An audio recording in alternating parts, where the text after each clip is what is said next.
Hello everyone, this is Dr. Kazi, and in this video we are going to learn about the synthesis of hormone as well as the positive and the negative feedback regulation of the hormone. So how the proteins and the polypeptide hormones are synthesized. Have a look at this diagram. When the cell receives the stimulus for the synthesis of the hormone, the transcription occurs inside the nucleus by various processes. So the DNA is converted into the messenger RNA.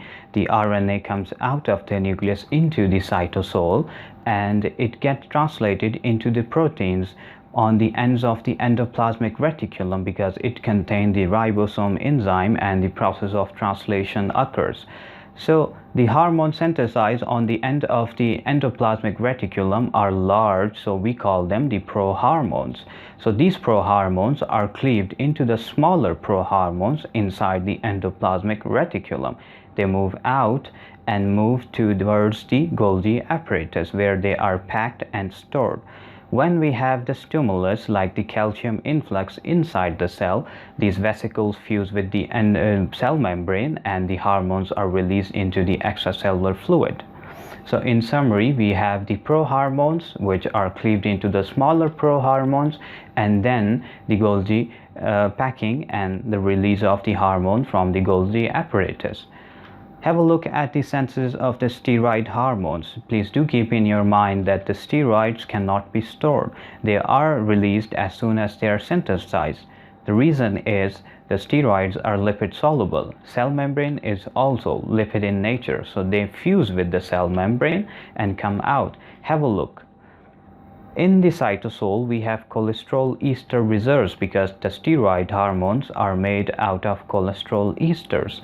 When we have the stimulus, the cholesterol esters are rapidly mobilized by receiving the stimulus, and they are combined together to form the steroid hormone. Because it is a lipid soluble, it comes out of the cell and acts as a hormone. Have a look at the synthesis of the tyrosine derivative hormone. It occurs by the similar process as the steroid hormone inside the cytoplasm by the action of the enzyme, but they are stored as soon as they are synthesized. For example, the thyroxine and the thyroglobin hormone, they are stored inside the thyroid gland. So they are stored in the form of complex, for example, amine plus the thyroglobin complex. When they are released from the gland, they are separated. For example, the amine is separated and the thyroglobin is separated from one another. The amine, as soon as it enters the bloodstream, it again combines with the plasma protein called as the thyroxine binding globulin.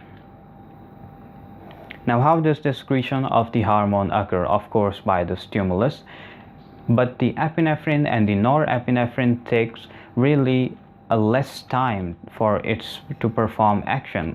It takes seconds to perform action. On the other hand, the thyroxine and the growth hormone, it takes months to perform its action. The concentration of the hormone is extremely small. It ranges from the picogram to the microgram. So what is the daily secretion of the hormone? Ranges from the pico to milligram per day. How does the hormone action is regulated? Of course, by the positive and the negative feedback. What is the purpose of this negative feedback? To overcome the overactivity of the hormone. When we have the stimulus, it reaches the thyroid gland to release the certain gland to release the hormone, and after performing its action, the hormone produces some products, or the target tissue activity produces some factors which negatively regulate the gland to release less and less hormone. In this way, the hormone controls its regulation. Now, another example is the positive feedback, and it causes the surge of the hormone. For example, during ovulation, we need a lot of luteinizing hormone. So this occurs by the positive feedback. So have a look at this picture. We have the anterior pituitary, the posterior pituitary, and the hypothalamus. The anterior pituitary before ovulation releases the luteinizing hormone, and this acts on the ovaries to secrete two important hormones. One is the estrogen and the other is the progesterone. The estrogen, it positively regulates the anterior pituitary to release more and more luteinizing hormone. In this way, this positive cycle goes on and on until ovulation, and its concentration can be negatively regulated when the concentration of the luteinizing hormone increases to a significant amount, and we have the negative feedback cycle. Now, how the hormones are cleared from the blood? Of course, we don't want the hormones in our blood forever. So these are cleared by two major factors. Their concentration depends upon the rate of secretion and the rate of removal. The rate of removal is relatively important, and we call that the metabolic clearance rate. This formula can be used to calculate the concentration of the hormone in the blood, which is the rate of the plasma hormone disappearance over the concentration of the hormone. Now, the hormone concentration inside the blood can be cleared by metabolic destruction, that is by lysosomes binding with the tissue. When the hormones are binded with their receptors or the tissues, their concentration inside the blood decreases.